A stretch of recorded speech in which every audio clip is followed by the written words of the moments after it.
Gujarat Secondary and Higher Secondary Education Board has declared the GUJCET 2022 result on May 12 at 10 am. Candidates can check the result by visiting the official website, that is gseb.org. Here in this video, Careers 360 presents a step-by-step procedure to check the GUJCET 2022 result in online mode. First, visit the GUJCET 2022 official website gseb.org. Next, enter your 6-digit seat number and click on the Go button. Once clicked, the GUJCET 2022 result will be displayed on the screen.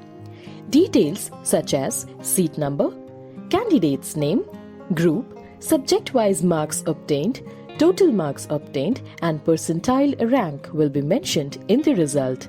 Candidates are advised to download the result and take a printout for future reference. In case of any error, contact the authority. For more details on GUJCET 2022 exam, please check the description box below.